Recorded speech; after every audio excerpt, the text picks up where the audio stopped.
akan dilaksanakan mulai besok ya tanggal 25 Oktober dan akan berakhir tanggal 23 November. Jadi seperti apa yang sudah saya sampaikan dulu, awalnya 24 Oktober sampai 24 November, ternyata 22 November ternyata ada perubahan jadwal dari Panitia Nasional yang geser sehari karena kemarin itu ada salah menghitung, mungkin ada satu hari di tanggal 28 Agustus apa aja itu kemarin itu ada yang lupa terhitung itu pur. Baik, Bapak Ibu, untuk PPL-nya nanti Bapak Ibu itu praktek di lembaga masing-masing, ya, di madrasah atau di sekolah masing-masing. Jadi nanti Bapak Ibu itu ngajar ya seperti ngajar biasa, seperti Bapak Ibu itu jadwal sekolah yang baru yang beda. Jadi Bapak Ibu tidak apa istilahnya tidak membuat kelas tersendiri untuk praktek mengajar, tapi ya tetap mengajar di kelas yang Bapak Ibu seharusnya mengajar di minggu itu. Nah, Bapak Ibu ngajar ya sesuai dengan jam pelajaran Bapak Ibu. Misalkan ngajar di jam 5.6 atau 7.8 atau 7.8.9 ya silakan sesuai dengan jam di lembaga masing-masing. Nah, kemudian Bapak Ibu misalkan ngajar 2 JP atau 3 JP, maka ya disesuaikan pada saat divideokan, direkam, maka ya sesuai dengan jamnya itu, jadi 2 JP atau 3 JP.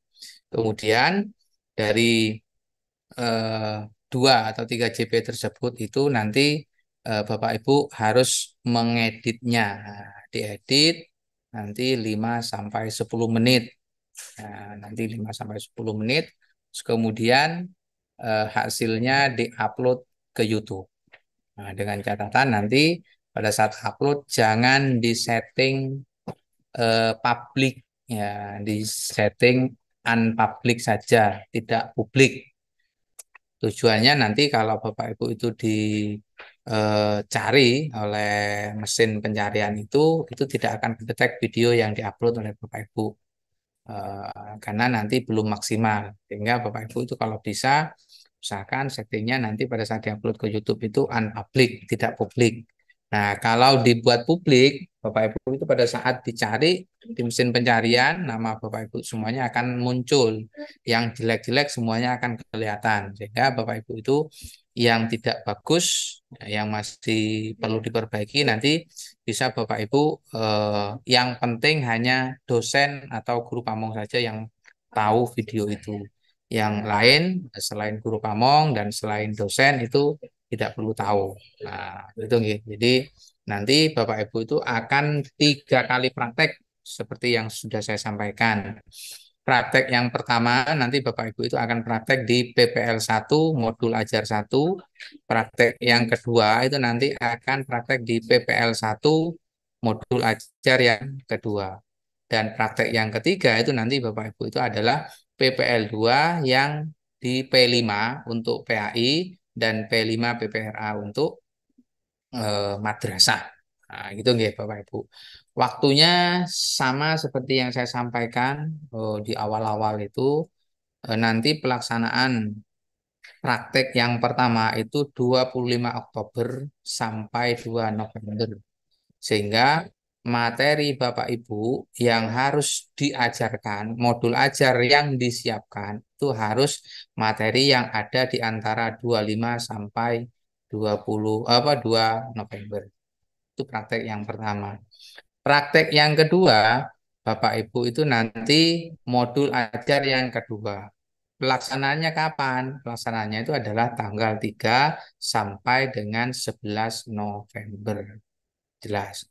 Kemudian praktek yang ketiga itu apa? Praktek yang ketiga itu adalah praktek non pembelajaran, non mapel. Jadi Bapak Ibu itu nanti akan praktek P5 dan P5 PPRA untuk madrasah.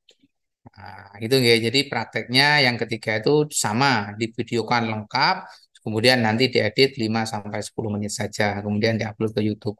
Kemudian pelaksananya kapan? 13 sampai 23 November. Untuk modul ajar satu, praktek yang pertama itu jatahnya 8 hari, yang modul ajar kedua 8 hari, kemudian untuk P5, untuk project itu nanti waktunya itu adalah 10 hari. Nah, itu Bapak Ibu untuk disiapkan. Jadi yang pertama tugas Bapak Ibu itu adalah cek modul ajar satu. Sudah sesuai atau belum materinya di tanggal 25 sampai 2 November. Kemudian yang kedua, cek modul ajar kedua sudah sesuai atau belum 3 sampai 11 November. Dan yang ketiga itu adalah praktek di tanggal 13 sampai 23 November. Ini juga dicek semuanya kesesuaiannya. Kalau tidak sesuai, segera disesuaikan. Nah, ini sudah diwanti-wanti sejak pendalaman materi, masuk sampai PPL itu nanti Bapak Ibu tetap seperti itu. Nah, ini yang Bapak Ibu itu sudah merasakan. Kalau kemarin pada saat pendalaman materi asal selesai tugas, maka dampaknya itu pada saat lokakarya. Kalau pada saat lokakarya itu yang penting selesai tugas juga, maka dampaknya ke PPL sekarang. Bapak Ibu sudah merasakan kalau ternyata materi dibuat pada saat lokakarya itu tidak sesuai dengan di tanggal ini, materi itu tidak ada di antara tanggal ini, maka jelas Bapak Ibu itu adalah orang-orang yang ngeyel. Nah, itu ya. Jadi Bapak Ibu itu harus membuat dari awal. Jadi harus membuat modul ajar yang materinya itu TP-nya itu sesuai dengan jadwal yang ada ini. Itu terkait dengan waktunya, Bapak Ibu. Oke. Jadi harus disesuaikan. Harus disesuaikan. Kemudian yang berikutnya itu adalah ketentuan Pikon. Nah, ini nanti bisa didiskusikan dengan guru pamong, dengan pembimbing itu ya, dengan dosen. Itu nanti guru pamong atau dengan dosen itu nanti akan Pikon di hari pertama untuk membuat kesepakatan ya teknis antara Bapak Ibu dengan jadi nanti kegiatan hariannya PPL itu apa, bagaimana persiapan praktiknya, bagaimana perekamannya, bagaimana editing videonya, bagaimana cara upload ke YouTube dan sebagainya, itu akan disampaikan oleh Bapak Ibu pada saat di Vicon hari pertama. Nah, kemudian hari kedua, hari ketiga, hari keempat, hari kelima, hari keenam, itu selama 5 hari Bapak Ibu itu hanya punya kewajiban ngajar sekali saja untuk PPL. Kemudian sisanya ini untuk proses editing. Proses editing. Nah, Bapak Ibu baru di hari ketujuh itu nanti akan ada review dari hasil praktik pembelajaran yang sudah diupload ke YouTube. Berapa orang? Ya 5 sampai 6 orang mahasiswa. Kemudian di hari ke-8 juga sama akan melanjutkan review hasil praktik pembelajaran. Itu di hari apa namanya di hari ke-8 yang pertama atau di modul ajar yang pertama. Kalau sudah selesai di modul ajar kedua itu dengan cara yang sama masih melanjutkan terkait dengan teknis prakteknya. Nah, itu dengan bisa jadi dengan dosen yang sama atau bisa jadi dosen yang berbeda. Ini tergantung kepada jadwal yang terinput di LMS. Kemudian yang ketiga yaitu P5 PPRA ini juga sama, hanya saja nanti reviewnya masing-masing 2 hari. Kalau review praktik pembelajaran 2 hari, itu di hari ke-7 dan hari ke-8. Untuk review laporan PTK itu nanti di hari ke-9 dan di hari ke-10. Itu yang harus disiapkan oleh Bapak Ibu. Jadi mohon nanti eh, kendala-kendala teknis jangan sampai terjadi karena sering terjadi Bapak Ibu itu menyepelekan terkait dengan proses perekaman. Jadi mohon nanti dikoordinasikan betul terkait dengan persiapan praktik. Misalkan eh, siapa yang bertugas untuk memvideokan, saya harus pakai baju apa, bagaimana apa namanya pencahayaannya, siapa yang membantu editing, terus kemudian posisinya siswa di mana, terus kemudian kameranya di mana, itu harus disiapkan betul sebelum proses pengambilan video, sebelum tag video, karena tidak sedikit dari Bapak Ibu guru yang sudah lulus kemarin itu, yang sudah dikukuhkan kemarin itu eh, mengulang beberapa kali praktek pembelajaran. Kenapa? Karena pada saat pengambilan video itu tidak dipersiapkan dengan betul. Ngenteng no. Pada saat diambil video sudah selesai, ternyata setelah dicek lupa mic-nya tidak dinyalakan. Atau mic-nya nyala tapi kok ternyata ada beberapa video itu yang rusak kan gitu. Atau bisa jadi pada saat Bapak Ibu sudah selesai apa namanya perekaman, ternyata file yang direkam itu ternyata tidak bisa dipindah ke flash disk, tidak bisa dipindah ke laptop dan lain sebagainya. Itu jangan sampai terjadi karena banyak yang mengalami demikian. Jadi mohon Bapak Ibu dipersiapkan dengan betul, uji coba dulu, siapkan dulu, jangan sampai nanti pada saat pengambilan video praktek pembelajaran itu ternyata gagal karena urusan teknis. Itu saja Bapak Ibu yang bisa saya sampaikan terkait dengan ketentuan dalam PPL nanti. Selebihnya langsung saya pandu untuk di LMS-nya.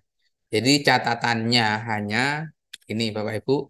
Jadi nanti Bapak Ibu akan 3 kali praktek, 2 kali untuk modul ajar 1 dan modul ajar 2. Kemudian yang praktek ketiga itu adalah praktek apa namanya project P5 untuk PAI dan project P5 PPRA untuk madrasah. Jadi mohon Bapak Ibu banyak waktu longgar pada saat di PPL, jadi manfaatkan betul untuk hal-hal yang positif. Misalkan Bapak Ibu itu ngajarnya di hari kedua.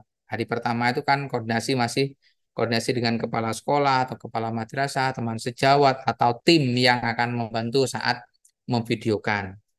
Baru hari kedua bisa melaksanakan praktek pembelajaran terus kemudian memvideokan. Nah, di hari ketiga atau hari kedua sorenya itu sudah mulai proses editing video yang awalnya 2 jam diedit menjadi 10 menit misalkan. Nah, dari 10 menit itu harus sudah mewakili masing-masing komponen yang ada di modul. Misalkan modul mengatakan bahwa itu ada apa namanya ada pertanyaan pemantik misalkan di mana pertanyaan pemantik itu muncul. Nah, di situ diberikan teks, berikan keterangan, oh ini loh pada saat menit kesekian.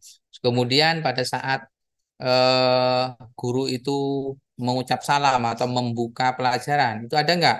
Nah, itu diedit seperti itu sehingga nanti untuk masing-masing aktivitas pembelajaran itu video itu setelah diedit itu ada keterangannya karena kami itu tidak tahu dia itu sedang ngapain, guru ini sedang ngapain, siswa ini sedang ngapain kan tidak tahu sehingga pada saat editing video itu mohon diberi keterangan atau captionnya itu ya. Jadi di bawah videonya itu di bagian bawah diberi keterangan itu sedang ngapain, guru menjelaskan atau siswa sedang membentuk kelompok dan lain sebagainya itu harus dijelaskan di apa namanya di videonya karena kalau tidak ya nanti kami yang koreksi juga tidak bisa paham itu sedang ngapain, sedang ngapain kan tidak tahu.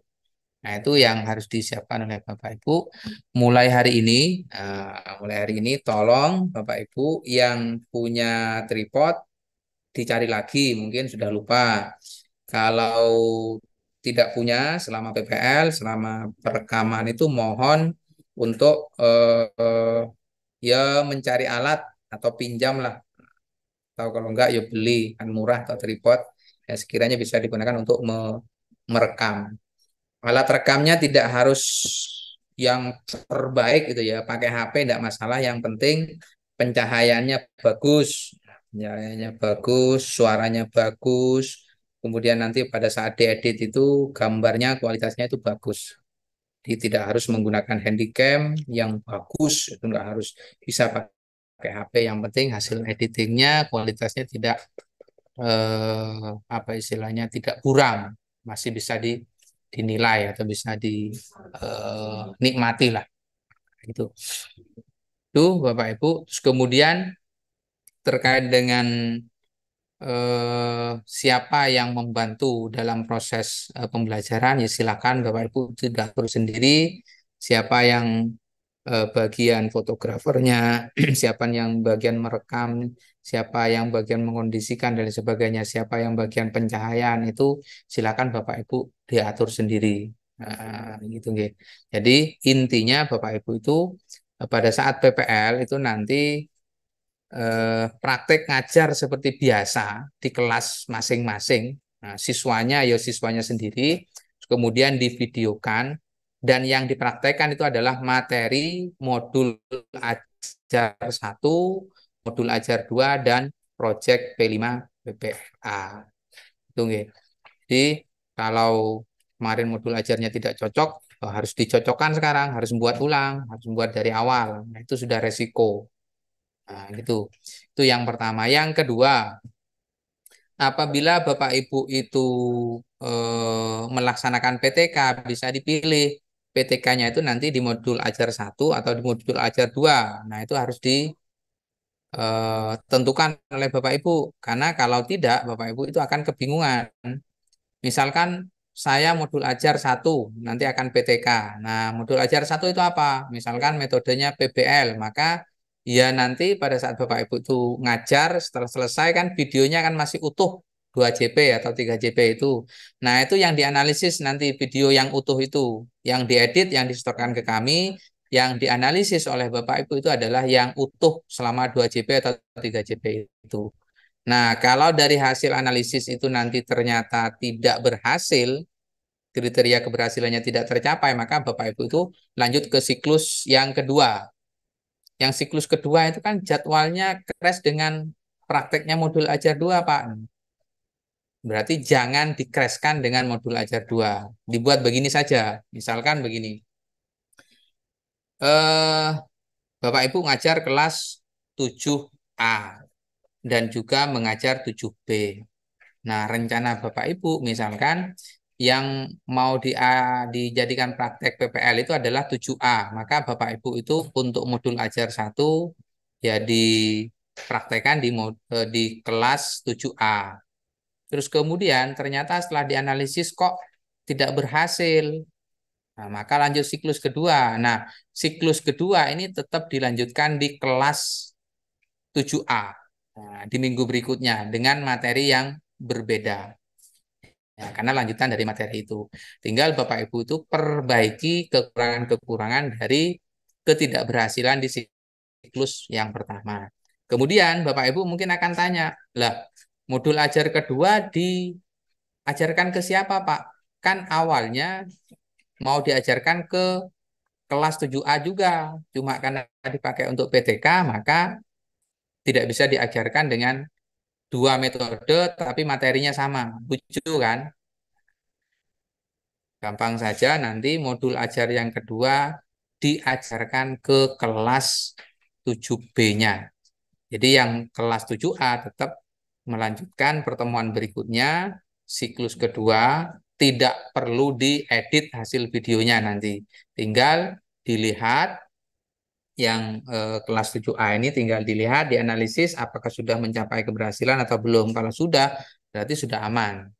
Nah, yang MA2 itu kan dipraktekkan di kelas 7B. Nah, di 7B inilah nanti Bapak Ibu yang melakukan proses editing yang sama, yaitu menjadi 5 sampai 10 menit. Sehingga Bapak Ibu itu PTK-nya jalan, PPL-nya juga jalan. Kemudian kalau di siklus kedua sudah berhasil, berarti sudah selesai. PTK-nya sudah selesai, tinggal dibuat laporan oleh Bapak Ibu. Nah, kemudian khusus untuk P5. Nah, untuk P5 ya. P5 memang terjadwal 13 sampai 23 November. Tapi saya kan kalau bisa ya saya haruskan. Jadi untuk pelaksanaan P5 PPRA itu sebaiknya dilaksanakan mulai tanggal 25 Oktober sampai 23 November. Kenapa? Karena P5 PPRA itu butuh banyak waktu. Butuh banyak waktu. Sehingga Bapak Ibu itu bisa mulai nyicil dari mulai tanggal 25 Oktober mulai besok. Jadi misalkan minggu besok ini besok hari apa ya? Senin, Selasa, Rabu. Nah, misalkan Rabu. Mulai Rabu besok atau Kamis, Jumat itu nyicil untuk tahap pengenalan, itu boleh. Atau minggu depan, Senin ini mulai tahap pengenalan. Tahap pengenalan di sore hari, misalkan. Ya, enggak apa-apa. Kemudian minggu berikutnya di tanggal 3 sampai 11 November itu proses apa namanya aktualisasinya misalkan. Nah, itu ya harus di ini harus di planning juga, planning juga. Tapi tidak harus langsung dilaporkan secara lengkap pada saat di bulan November ini, misalkan tanggal 11. Kemudian pada minggu berikutnya kan ada praktek mengajar khusus untuk P5. Nah, inilah di sini Bapak Ibu mulai menyusun secara lengkap, mulai dari tahapan mengenalkan, terus kemudian kontekstualisasi, baru setelah itu nanti Bapak Ibu itu ke tahap aksi dan rencana tindak lanjut. Nah, ini pada saat di P5 PPRA-nya mungkin Bapak Ibu itu sudah masuk ke tahap eh, apa namanya refleksi dan eh, rencana tindak lanjut atau RTL. Nah, itu Bapak Ibu bisa menyesuaikan dengan jadwal Bapak Ibu yang seharusnya ngajar modul ajar 1 dan modul ajar 2. Jadi untuk 25 sampai 2 November ini bisa jadi di sela-sela jadwal ini itu juga bisa melaksanakan P5 atau proyeknya mulai mengenalkan. Kemudian nanti pada saat di praktek kedua 3 sampai 11 November bisa jadi Bapak Ibu itu sudah menyicil pertemuan misalkan di hari Jumat sore itu misalkan siswa ini diminta waktunya untuk membuat kontekstualisasi dari kegiatan proyek ini. Ya enggak apa-apa, berarti kan sudah masuk ke P5-nya juga. Kemudian nanti pada saat jatahnya jadwal P5 diapakan Pak? Ya kalau bisa di sini sudah lengkap. Jadi misalkan minggu pertama hanya pengenalan, yang kedua itu nanti kontekstualisasi, yang ketiga itu sudah aksi dan RTL. Itu bisa, boleh. Jadi Bapak Ibu itu sudah mulai nyicil. Apakah ini pertanyaannya, apakah kalau hanya melaksanakan P5 itu mulai 13 sampai 23 November itu boleh? Boleh dengan catatan Bapak Ibu itu sakti. Artinya dari 4 tahapan, mulai dari tahapan pengenalan, kontekstualisasi, terus kemudian refleksi, terus kemudian RTL, rencana tindak lanjut, itu bisa selesai dalam waktu 10 hari, itu silahkan. Tapi kalau tidak yakin bisa selesai, itu sebaiknya dicicil mulai besok, tanggal 25 Oktober. Itu, oke, Bapak Ibu. Berikutnya coba saya contohkan